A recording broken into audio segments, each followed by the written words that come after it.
Isso, por muitas vezes, acontece por dois problemas principais. Primeiro, a estruturação do processo ou da sistemática de avaliação de desempenho não está levando em consideração alguns pontos fundamentais.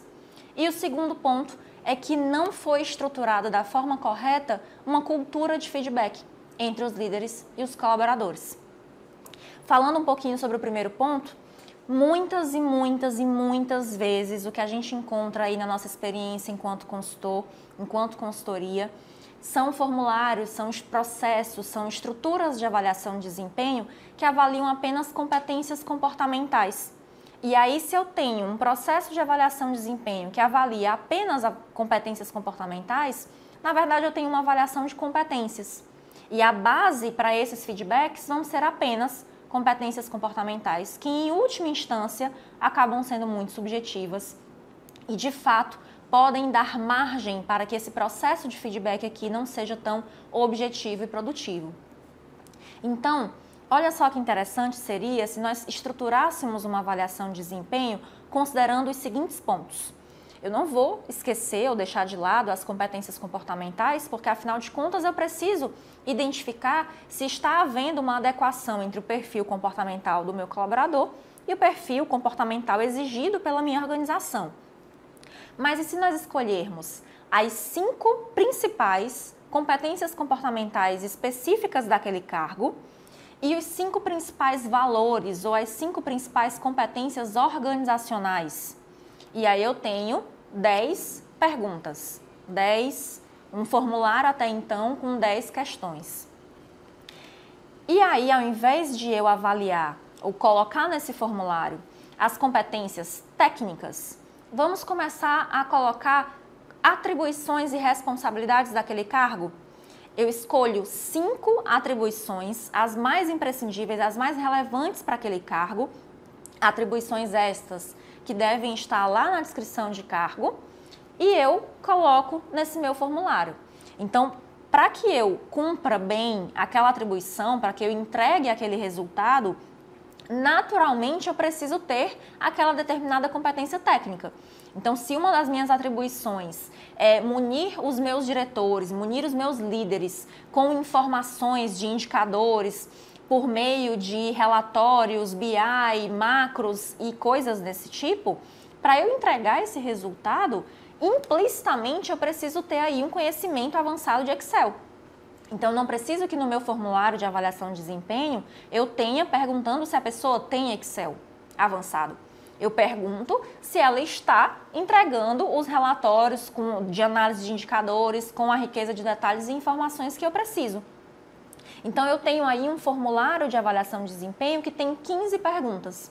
Um formulário muito menos extenso do que o que a gente, por vezes, encontra nas empresas. Um formulário que, por ser menor, vai permitir que aquele gestor tenha uma riqueza de atenção maior àquela avaliação e dê mais atenção no momento de fazer aquela avaliação.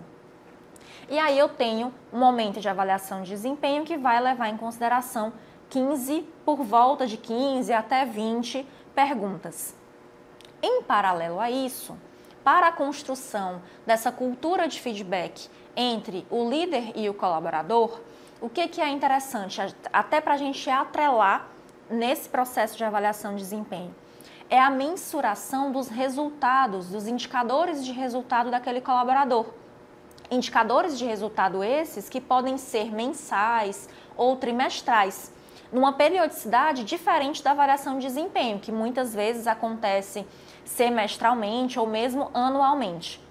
E aí, qual é o pulo do gato aqui? É eu ter essas medições dos indicadores de resultado e eu ter momentos de feedback do líder para com o colaborador sobre esses indicadores de resultado que foram medidos. Se o colaborador está ou não entregando e atendendo aqueles resultados, aquelas metas que foram estabelecidas. A partir do momento que eu vou criando essa cultura e criando esse hábito, quando chega o momento de eu fazer a avaliação de desempenho, eu já tenho um processo habitual de feedback. E aquela avaliação de desempenho vai nada mais, nada menos do que enriquecer aquele feedback que vai acontecer naquele período. E aí eu tenho um feedback muito mais construtivo, muito mais produtivo, que de fato vai agregar valor à carreira e ao desenvolvimento profissional daquele colaborador. Então, tanto o colaborador vai sair daquele momento com uma sensação de que de fato valeu a pena passar por todo esse processo, quanto o líder e aquele gestor vai perceber a relevância, vai perceber o impacto de ter feito esses acompanhamentos periódicos de resultados e agregar a esses acompanhamentos periódicos de resultado essa avaliação de desempenho que mediu competência comportamental específica do cargo, competência organizacional ou adequação aos valores da empresa e atendimento às atribuições do cargo. Então, essa é uma proposta um pouco diferente da estruturação de uma avaliação de desempenho. Eu espero que você tenha gostado desse conteúdo e a gente vai disponibilizar também um artigo falando um pouco mais sobre feedback e como ele se relaciona com a avaliação de desempenho. Obrigada!